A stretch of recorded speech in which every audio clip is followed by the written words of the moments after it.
Good evening बच्चों, आप सभी को होलिका दहन अर्थात होली के महापर्व की हार्दिक शुभकामनाएं। बच्चों, आज हम पढ़ेंगे यूनिट संख्या 2 विलियन, इस चैप्टर का पार्ट 13। बच्चों, इस वीडियो में हम आज पढ़ेंगे बोर्ड परीक्षा के लिए महत्वपूर्ण कुछ विकल्प वाले प्रश्न, इसलिए वीडियो को बिना स्किप किए हुए पूरा देखिए ताकि आपको सही विकल्प स्पष्ट पता चल सके क्यों उसका सही विकल्प यही है। वीडियो शुरू करने से पहले यदि आप पहली बार आए हैं और अभी तक चैनल को सब्सक्राइब नहीं किया है तो चैनल को सब्सक्राइब करें और बेल आइकन दबाकर ऑल वाला ऑप्शन चुनें ताकि आपको लेटेस्ट वीडियो की नोटिफिकेशन तुरंत ही मिल जाए जैसे ही हम एक नया वीडियो करते हैं।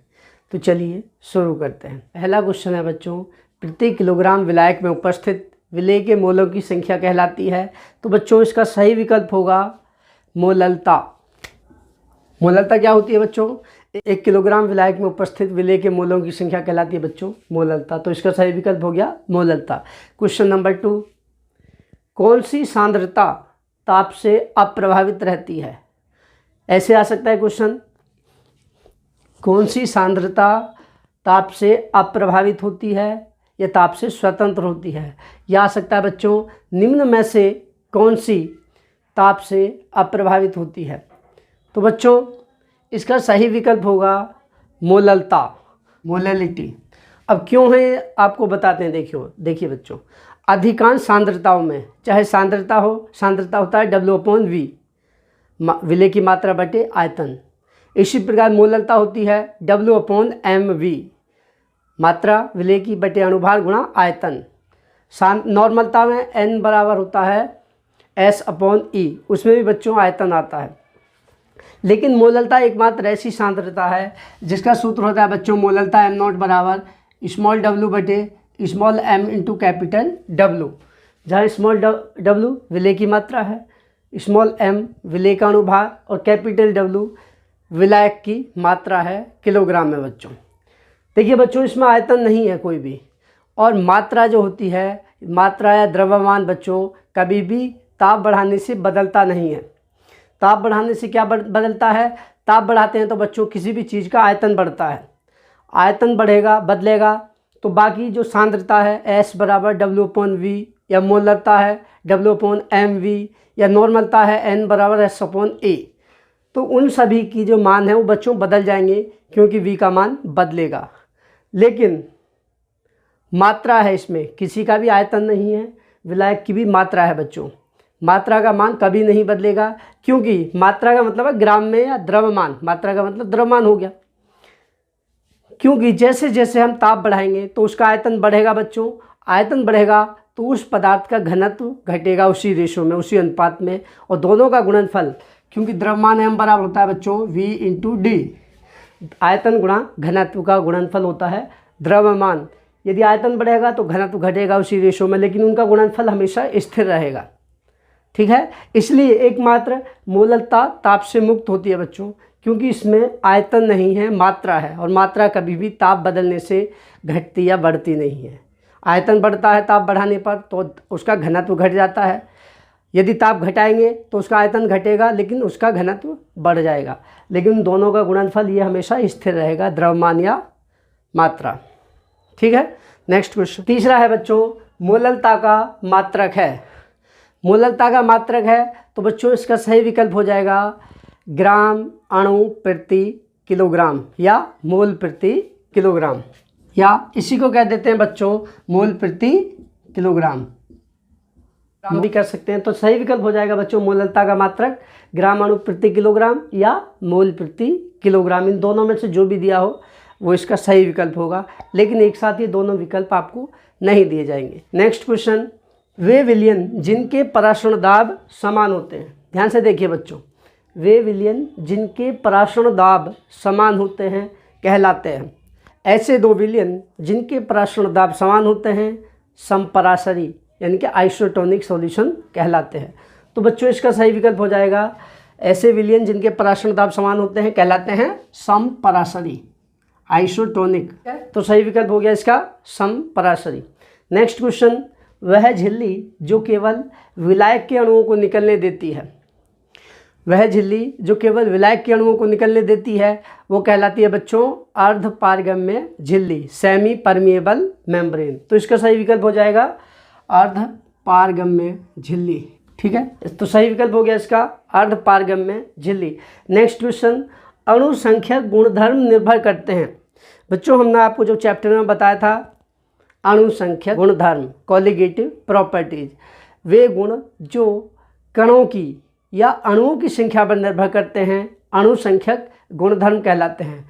बच्चों विस्तार से इन टॉपिक्स के बारे में जानने के लिए आपको इस वीडियो के डिस्क्रिप्शन में हम पिछली वीडियो की लिंक दे देंगे, आप वहां से देख लें, आपको अच्छे से और स्पष्ट हो जाएगा। तो अणुसंख्यक गुणधर्म होते हैं बच्चों वे गुणधर्म जो कणों या अणुओं की संख्या पर निर्भर करते हैं। तो इसका सही विकल्प हो जाएगा बच्चों, चाहे तो कणों दिया हो, कणों भी सही होगा, लेकिन अधिकतर आपको दिया होगा अणुओं की संख्या पर। ठीक है, अणुसंख्यक गुणधर्म निर्भर करते हैं तो सही विकल्प हो जाएगा अणुओं की संख्या पर या कणों की संख्या पर।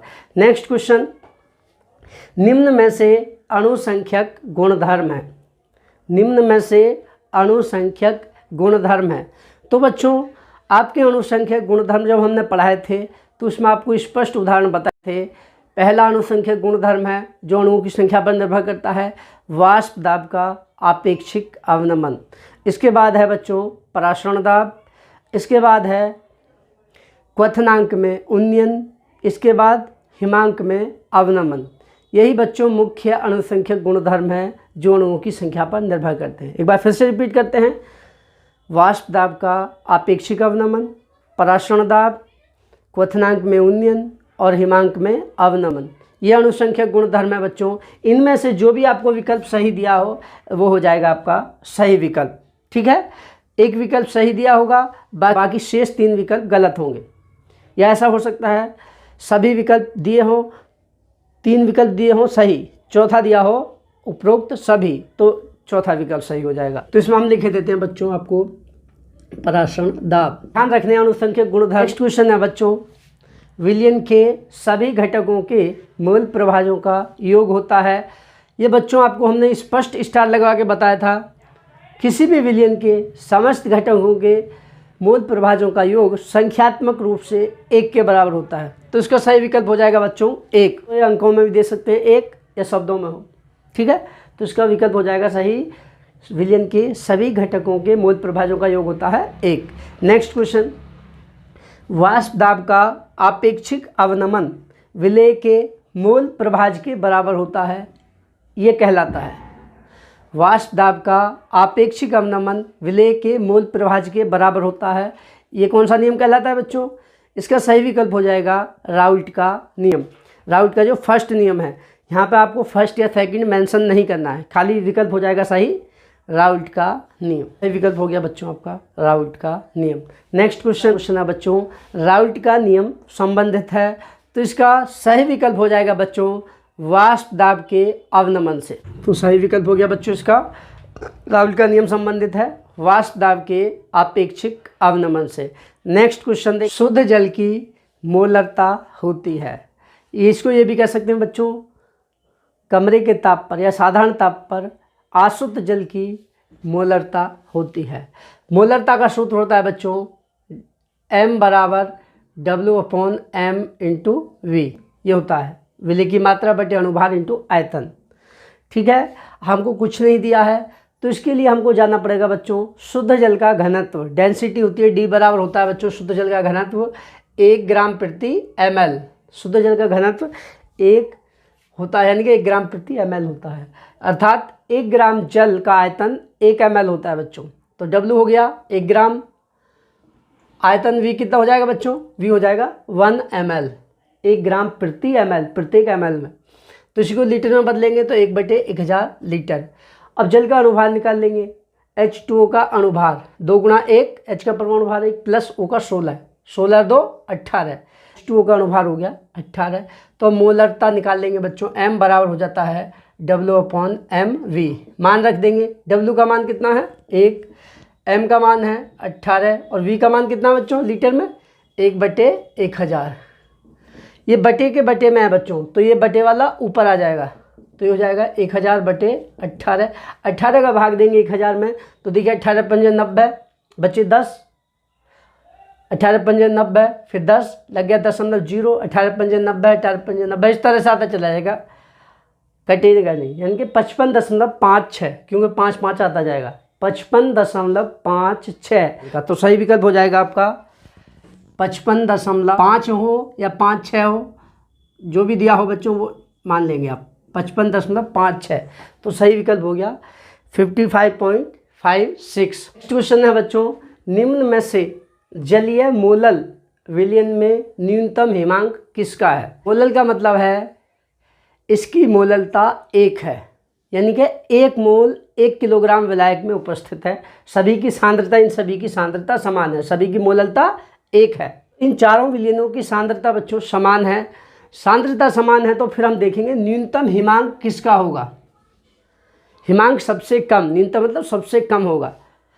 तो बच्चों हिमांक में अवनमन, जिसके हिमांक में जितना ज़्यादा अवनमन होगा, जितनी ज़्यादा कमी होगी बच्चों, उसी का हिमांक सबसे कम होगा। जिसके हिमांक में जितना ज़्यादा अवनमन होगा उसका हिमांक उतना ही कम होगा।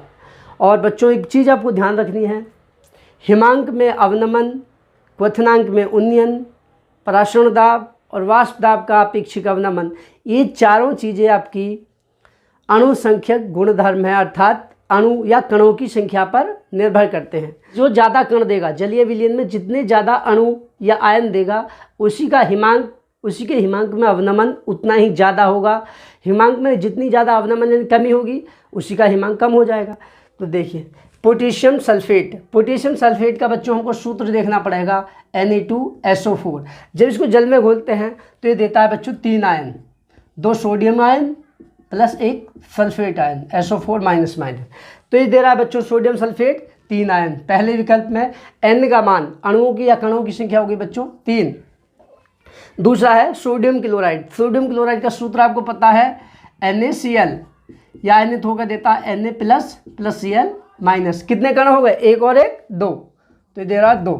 तीसरा देखिए बच्चों सुक्रोज C12H22O11, ये आयनों में नहीं टूटता है बच्चों, ये जल में घुलने पर ऐसे की ऐसे ही रहेगा, आयनों में नहीं टूटेगा, तो एक ही कण देगा। यूरिया, यूरिया भी बच्चों जल में घोलने पर कोई आयन नहीं देता, कोई टूटता नहीं है, ये भी अकेला अणु ही रहेगा। ये एक कण देगा, ये भी एक कण देगा। तो बच्चों इन दोनों के हिमांक में अवनमन सबसे कम होगा, ठीक है। सबसे ज़्यादा अवनमन किस में होगा? जो ज़्यादा कण दे रहा है। तो ये दे रहा है आपका सोडियम सल्फेट 3 और ये दे रहा है सोडियम क्लोराइड 2। जिसके कण 3 हैं, ज़्यादा कण हैं, ज़्यादा अणु उत्पन्न कर रहा है बच्चों आयन, तो इसके हिमांक में अवनमन ज़्यादा होगा। अवनमन मतलब कमी ज़्यादा होगी, अर्थात इसी का हिमांक सबसे कम होगा, न्यूनतम होगा। तो सही विकल्प कौन सा हो जाएगा बच्चों? फर्स्ट पोटेशियम सल्फेट, क्योंकि हिमांक में अवनमन अणुसंख्यक गुणधर्म है। नेक्स्ट क्वेश्चन है बच्चों, वाष्प दाब का अवनमन सबसे अधिक किस में होता है? वाष्प दाब का अवनमन, अवनमन का मतलब कमी है बच्चों, सबसे अधिक, सबसे ज़्यादा कमी किस में आती है, ये है कहने का मतलब इसका। देखिए इसकी सांद्रता दे रखी है बच्चों 0.2 m, ठीक है। ये एक ही कण देगा तो कण की संख्या और सांद्रता की गुणा लगाएंगे तो 0.2 ही रहेगा, 0.2 m।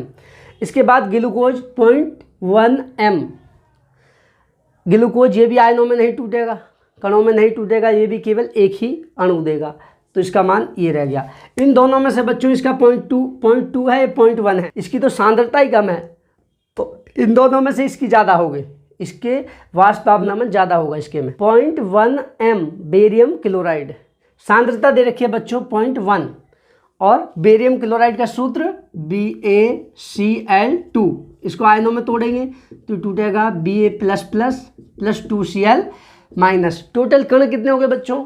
1 और 2 3 कण दे रहा है। अब कणों की संख्या की जब इस मोलरता जो कि दी हुई है, इसकी सांद्रता मोलरता में, इसमें गुणा लगाएंगे तो बच्चों आयनों की मोलरता हो जाएगी 3 की गुणा लग जाएगी 0.3 m, इससे भी ज़्यादा हो गया, 0.3 m हो गया बच्चों, इसकी 0.2 m है।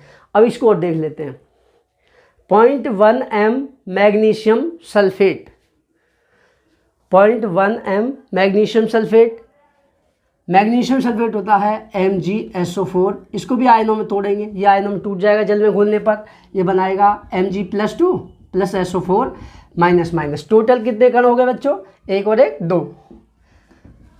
यानी कि 0.1 m मैग्नीशियम सल्फेट को जो जल में घोलेंगे बच्चों, तो उसके आयनों की सांद्रता हो जाएगी, 2 की गुणा लग जाएगी तो बन जाएगा 0.2 m। ठीक है। रिजल्टेंट विलयन जो आयनों की संख्या की सांद्रता के अनुसार होगा, तो 0.2 m, ये 0.3 m, 0.1 m, 0.2 m। तो सबसे ज़्यादा इसकी है बच्चों 0.1 m बेरियम क्लोराइड। ये भी सांद्रता भी देखनी होती है बच्चों, उसकी जो कणों की संख्या है उसकी सांद्रता में गुणा लगा देंगे, मोलरता या मोलरता जो भी दी है, तब देखते हैं किसके लिए ज़्यादा है। जिसके लिए ज़्यादा होगा उसी के वाष्प दाब में अवनमन उतना ही ज़्यादा होगा, चूँकि इसमें ज़्यादा है। ठीक है। 0.1 m बेरियम क्लोराइड के लिए 3 कण उत्पन्न होते हैं, 3 आयन, तो इसकी सांद्रता हो जाएगी 0.3 m आयनों के लिए। तो यही सबसे ज़्यादा अवनमन करेगा बच्चों। तो सही विकल्प क्या हो गया? वाष्प दाब का अवनमन सबसे अधिक किसमें होता है? 0.1 m बेरियम क्लोराइड, क्योंकि बेरियम क्लोराइड 3 आयन देगा। नेक्स्ट है बच्चों H3PO3 के 1 m विलयन की नॉर्मलता है।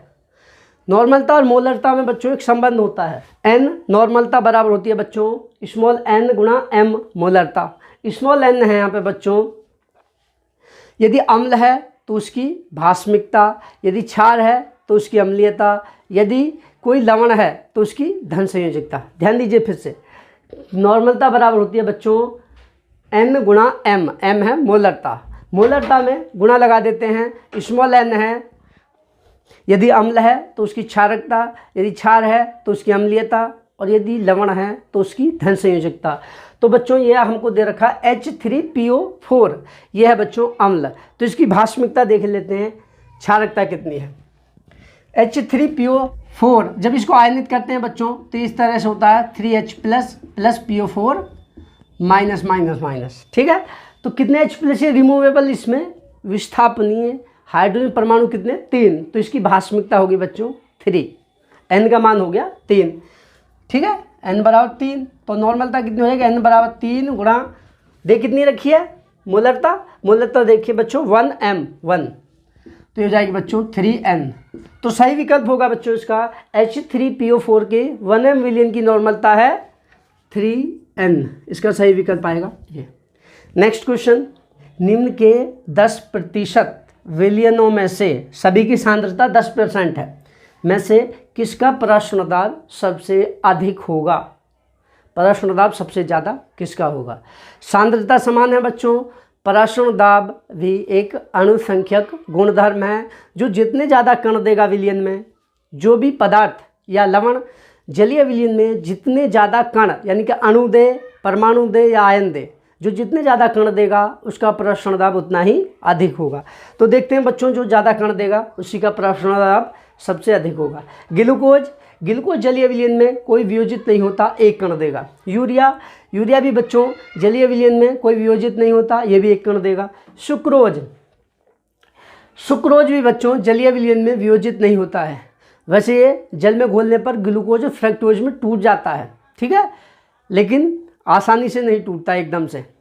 नॉर्मली जलीय विलयन में सुक्रोज के रूप में ही रहेगा, ठीक है। लेकिन इनके कंपैरिजन में इसके 2 अणु मान सकते हैं, ग्लूकोज और यूरिया के कंपैरिजन में, लेकिन ये भी एक ही अणु देगा क्योंकि ये आयनित नहीं होता है। पोटेशियम सल्फेट का सूत्र होता है K2SO4। इसको जलीय विलयन में घोलेंगे तो देगा बच्चों 2K plus SO4 minus minus, यानी कि 2 पोटेशियम आयन और 1 सल्फेट आयन, टोटल 3 आयन दे रहा बच्चों। 1 कण ग्लूकोज, यूरिया भी 1 कण, सुक्रोज 1 कण या 2 भी मान सकते हैं, ग्लूकोज और फ्रक्टोज। लेकिन पोटेशियम सल्फेट दे रहा बच्चों 3 कण, ठीक है। सबसे ज़्यादा कण दे रहा है पोटेशियम सल्फेट, इसलिए इसी का पराश्रण दाब सबसे अधिक होगा, क्योंकि पराश्रण दाब एक अणुसंख्यक गुणधर्म है। तो सही विकल्प हो गया बच्चों 10% विलयनों में से किसका पराश्रण दाब सबसे अधिक होगा? पोटेशियम सल्फेट, ये वाला विकल्प सही है। नेक्स्ट क्वेश्चन, राउट के नियम के अनुसार वाष्प दाब का आपेक्षिक अवनमन बराबर होता है। राउट का नियम क्या था? वाष्प दाब का आपेक्षिक अवनमन विलेय के मोल प्रभाज के बराबर होता है। तो सही विकल्प हो जाएगा बच्चों इसका विलेय के मोल प्रभाज, विलेय के मोल प्रभाज के। नेक्स्ट क्वेश्चन है बच्चों, 1 लीटर जल में ध्यान से देखिए, 1 लीटर जल में 10 ग्राम नमक घोलने पर, नमक NaCl घोलने पर वृद्धि होगी विलयन के। यदि 1 लीटर जल में 10 ग्राम नमक घोल देंगे बच्चों तो किस चीज़ में वृद्धि हो जाएगी? वृद्धि होती है बच्चों जब कोई अवाष्पशील पदार्थ उसमें घोला जाता है तब वृद्धि होती है बच्चों। अवाष्पशील विलेय घोलने पर क्वथनांक में उन्नयन, उन्नयन का मतलब वृद्धि। देखिए क्या क्या चीज़ें होती है। किसी विलायक में, शुद्ध विलायक में अवाष्पशील विलेय जैसे नमक, चीनी आदि घोलने पर वाष्प दाब में अवनमन, कमी होती है। क्वथनांक में उन्नयन, वृद्धि, हिमांक में कमी और पराशरण दाब में भी वृद्धि हो जाती है बच्चों। तो इसका सही विकल्प होगा बच्चों 1 लीटर जल में 10 ग्राम नमक घोलने पर वृद्धि होगी उसके क्वथनांक में, हिमांक में कमी होती है, वाष्प दाब में भी कमी होती है बच्चों। तो सही विकल्प हो गया किस में वृद्धि होगी? क्वथनांक में। नेक्स्ट क्वेश्चन, प्रत्येक ताप व दाब पर राउल्ट के नियम का पूर्णतः पालन करने वाले विलयन कहलाते हैं। 2 द्रवों का वह विलयन जो प्रत्येक ताप और दाब पर राउल्ट के नियम का पूर्णतः पालन करता है कहलाता है आदर्श विलयन, आइडियल सॉल्यूशन। तो सही विकल्प हो जाएगा बच्चों आदर्श विलयन। नेक्स्ट क्वेश्चन, एसीटोन व क्लोरोफॉर्म का विलयन दर्शाता है राउल्ट के नियम से। क्या दर्शाता है बच्चों? तो उसके लिए हमको पीछे जाना पड़ेगा जब हमने राउल्ट के नियम से विचलन दर्शाया था बच्चों। एक होता है धनात्मक विचलन, एक होता है ऋणात्मक विचलन। हमने जो उदाहरण में आपको स्पष्ट बताया था, एसीटोन के अणु में और क्लोरोफॉर्म के अणु में, दोनों में ही किसी में हाइड्रोजन बंध नहीं पाए जाते हैं। लेकिन जब एसीटोन और क्लोरोफॉर्म पास पास आते हैं बच्चों तो उनके बीच में अंतर आणविक, इंटरमॉलिक्यूलर हाइड्रोजन बंध, एसीटोन और क्लोरोफॉर्म के अणु के बीच में हाइड्रोजन बंध बन जाते हैं, जिसके कारण बच्चों अणु का भार ज़्यादा हो जाता है, अणु भारी हो जाता है, अर्थात उसका क्वथनांक बढ़ जाता है, उसका वाष्प दाब घट जाएगा। जब कम वाष्पित होगा बच्चों, भारी अणु कम वाष्पित होता है तो उसका वाष्प दाब घटेगा। वाष्प दाब जिसका भी वाष्प दाब कम होता है, जिस विलयन का वाष्प दाब नॉर्मल से कम होता है बच्चों, वो दिखाते हैं राउल्ट के नियम से ऋणात्मक विचलन। ध्यान दीजिए, क्योंकि इन दोनों को मिलाने पर वाष्प दाब में कमी आ जाती है, क्योंकि हाइड्रोजन बंध बनते हैं बच्चों, कम वाष्पित होते हैं, वाष्प दाब घटता है। वाष्प दाब जिसका घटता है वो दिखाते हैं बच्चों राउल्ट के नियम से ऋणात्मक विचलन, क्योंकि इनका वाष्प दाब राउल्ट के नियम के वाष्प दाब से कम ही रहता है। तो सही विकल्प हो जाएगा इसका ऋणात्मक विचलन। इसको विस्तार से जानने के लिए बच्चों आपको वीडियो की डिस्क्रिप्शन में आपको राउल्ट के नियम से विचलन की वीडियो की लिंक मिलेगी, उसे देख लेना। नेक्स्ट है, निम्न में से किसके 0.1 m जलीय विलयन का क्वथनांक सबसे अधिक होगा? निम्न में से किसके 0.1 m जलीय विलयन का क्वथनांक सबसे अधिक होगा? सांद्रता बच्चों सभी की समान दी है, ठीक है, सांद्रता को छोड़ देंगे जब समान दी है। किसका क्वथनांक सबसे अधिक होगा, यानी कि किसके क्वथनांक में सबसे ज़्यादा वृद्धि होगी, उन्नयन होगा, यही तो हो इसका मतलब। यानी कि क्वथनांक सबसे अधिक होगा का मतलब हो गया किसके क्वथनांक में सबसे अधिक उन्नयन होगा। और क्वथनांक में उन्नयन निर्भर करता है बच्चों कणों की संख्या पर, क्योंकि ये एक अणुसंख्यक गुणधर्म है। तो देखते हैं कणों की संख्या। NaCl Na+ + Cl- 2 कण देगा, यूरिया 1 कण देगा, Al2SO4 का होल थ्राइस एल्यूमिनियम सल्फेट ये देगा बच्चों 5 कण। देखिए कैसे, Al2SO4 का होल थ्राइस, जब इसको आयनित करेंगे तो देगा 2Al + 3SO4 - देखिए 2 और 3 5, टोटल ये देगा 5 कण, 2 एल्यूमिनियम आयन और 3 sulphate ion. Barium chloride BaCl2 ये देगा बच्चों 3 कण। देखिए Ba++ + 2Cl- 1 और 2 3, टोटल ये देगा बच्चों 3 कण। 2 कण, 1 कण, 5 कण, 3 कण। सबसे ज़्यादा कण कौन दे रहा है? Aluminium sulphate. इसी के 0.1 m एल्यूमिनियम सल्फेट के जलीय विलयन के क्वथनांक में सबसे अधिक उन्नयन होगा बच्चों, वृद्धि होगी, तो इसी का क्वथनांक सबसे अधिक होगा। तो सही विकल्प हो गया बच्चों एल्यूमिनियम सल्फेट, Al2SO4 का होल थ्राइस। तो बच्चों यही थे इस चैप्टर विलयन के मुख्य विकल्प वाले प्रश्न जो कि बोर्ड परीक्षा के साथ साथ आप यदि प्री मेडिकल या प्री इंजीनियरिंग एग्ज़ाम जैसे IIT, JEE या नीट आदि का एग्ज़ाम देंगे तो उसके लिए भी यह बहुत ही महत्वपूर्ण क्वेश्चन है बच्चों। आशा करता हूं कि आपको अच्छे से समझ आ गए होंगे। यदि समझ आए हैं तो वीडियो को लाइक करें और अपने दोस्तों के साथ शेयर अवश्य करें। तो बच्चों आज के लिए इतना ही पर्याप्त है। कल फिर एक नई टॉपिक के साथ मिलते हैं। तब तक के लिए थैंक यू।